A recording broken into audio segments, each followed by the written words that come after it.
What is going on, boys and girls, ladies and gentlemen? Thank you so much for joining me today. My name is Lucas, Centralian Exotics. Welcome back to my channel. Today, I wanted to make an update vlog and just touch base with you all. It's been a little while. I say that at the beginning of every video because I am very bad at making videos, but that's also a good thing because we always have a lot to talk about whenever I do get around to making videos because there's so much that happens in between. So as you can see, my male black-headed python, Sirius, he is back home. If you've been following along with my vlogs, you know that this boy here was up in Sacramento, California on breeding loan with my good friend Riley Jimison and Grant Gartone at GX3 Reptiles. I think in the last vlog I showed that the female that he was put with actually ovulated, so time has passed and that snake actually laid a clutch of eggs recently, which is absolutely incredible. She ended up dropping 9 eggs. That's a really good clutch size for a blackhead. That is the good news. Unfortunately, 5 of those eggs were slugs, so we got 4 that are fertile and look like they might have a chance to go the distance. So those are all set up for incubation at the shop, and my boy is back home with me now. He's looking great. I did a little bit of a quarantine just to be on the safe side, but everything checked out and he's looking great, so he's back in his cage, back in the room, and I'm so happy to have this snake back. He really is one of my favorites, if not my favorite, and it wasn't the same when he wasn't around. But I couldn't be more excited that he had the opportunity to sire a clutch, and if everything goes well, he will be a father. And of course, I'll continue to keep you all posted on that project.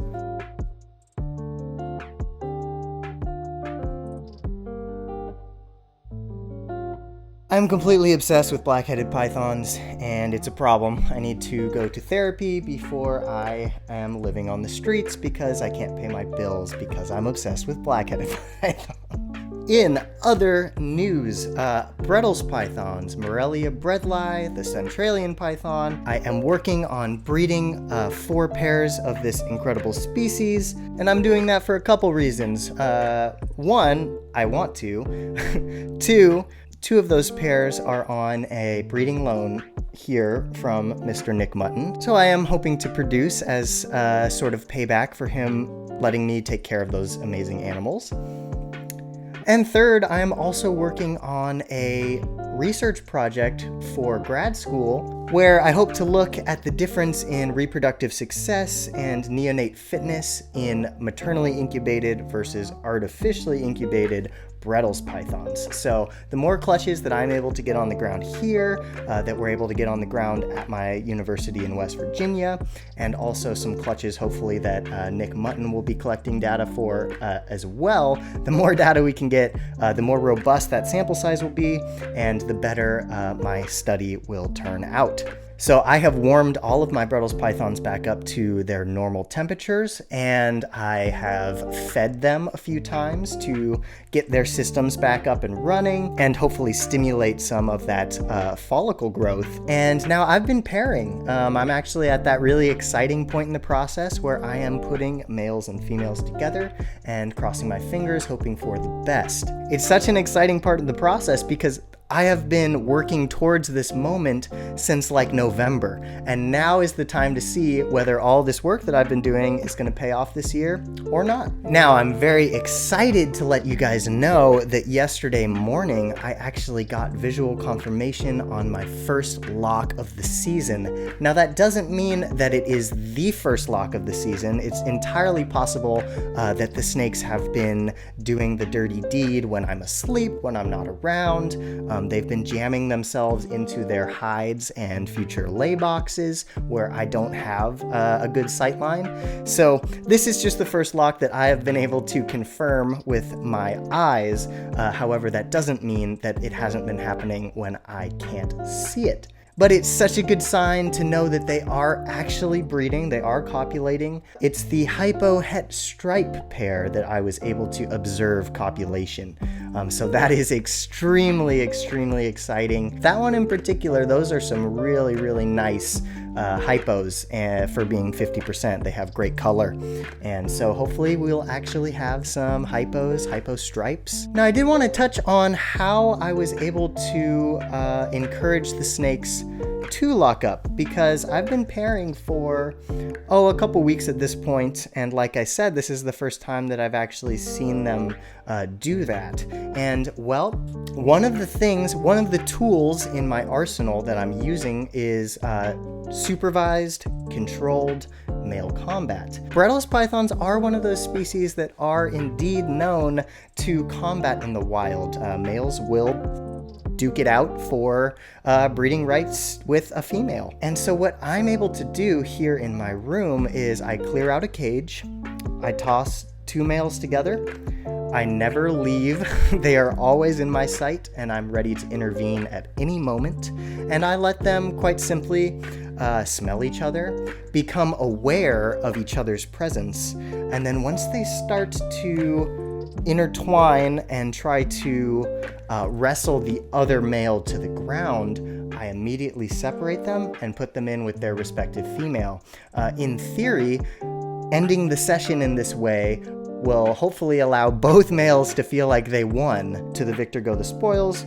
They'll go do their thing. So that is one thing that you can do to try and help your odds when you're breeding species like this. However, of course, never leave 2 males alone together. You need to be there. You need to be ready to intervene if anything goes south. And don't let it get to a dangerous point. It doesn't need to. You can separate them before it gets hairy. Both males will feel good about themselves. Hopefully, will do their thing.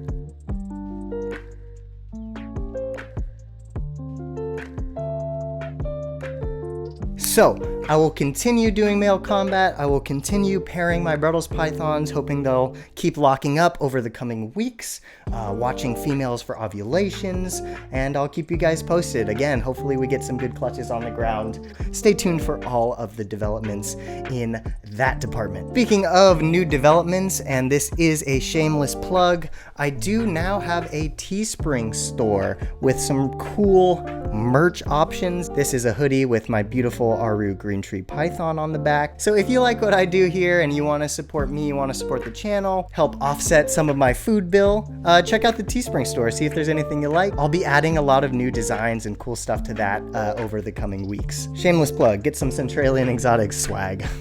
Part of me hates to be that guy that's rolling out a merch store, but then the other side of me is a poor grad student, so you know, that's the way it goes. I'll leave the link to the Teespring store in the description box below. I do also have some new additions to discuss on this episode of the vlog, so I'm gonna leave my nice fancy microphone and take the phone with me to the quarantine end of the house. Audio's gonna get worse, but that's just the way it goes. Let's do it.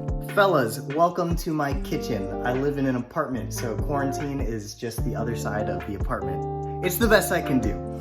Now, as anybody that watches Carpets and Coffee or follows along with my social media knows, I have got the Aspidites bug bad, and I am absolutely Blackhead and Wilma obsessed. And with that being said, I want to introduce you all to one of my new black-headed pythons. And there he is. Now this animal is absolutely insane. He is gorgeous. He has a ton of beautiful black coloration. Check out that stripe under the front half of the body. This is a Western black-headed python.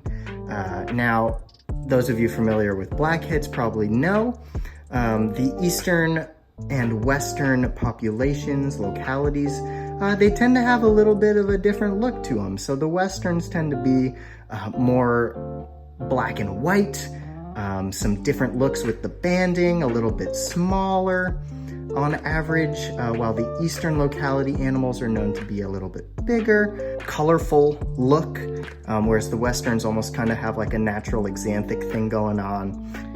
And the Western stuff does tend to demand a little bit of a higher price tag. It is a little bit harder to track down, but they are absolutely beautiful. This is a male, produced last year, and I am so excited to have a Western in my collection. Hopefully in the future, I'll be able to track down a nice Western female and we'll be able to try and produce some westerns down the line. I know it goes against my name as Centralian Exotics, but if somebody put a gun to my head and told me I could only keep one species right now, it would have to be blackheads. Not gonna lie. So, unbelievable. Can't wait to raise this boy up. It is such a dream come true to have a western black-headed python. Because I have a problem. This is a 2020 Swiss line black-headed python from the one and only Jason Hood. And yeah. Good Lord, every time I look at this snake, I freak out a little bit. Are you kidding me? Look at her. So again, a Swiss line black-headed python produced in 2020 by Jason Hood. Jason, of course, is extremely well known for producing incredible black-headed pythons, specifically these animals from his Swiss lineage background. They are more of that eastern locality look, some beautiful, beautiful coloration. This girl just has such nice, clean, thin banding, some really beautiful colors, some really beautiful black splotches on the dorsal, and she's just unbelievable. I am so unbelievably happy to have an animal of this caliber in my collection.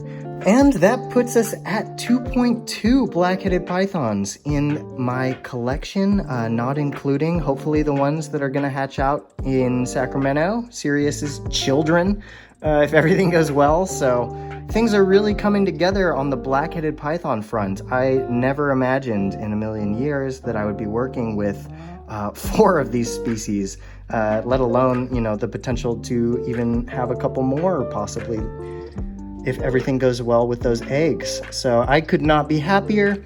I can't wait to raise them all up. I can't wait till her quarantine period is over so I can give her a nice naturalistic looking enclosure. They are just incredible. And check it out, guys. My baby female rough-scale python, Morelia carinata, shed out last night. She's looking amazing after having a nice shed. They are such incredible snakes. Hey, shout out to Summer Mitchell, a girl with scales on YouTube. She made a fantastic video breaking down the natural history and story of the rough scale python. So definitely go check that out. Give that a watch. In addition, Eric and Owen did a really, really cool deep dive episode of Morelia Python Radio discussing the rough-scaled python. So go check that episode out as well. Probably one of the most badass eyeballs in the room, too. Look at that.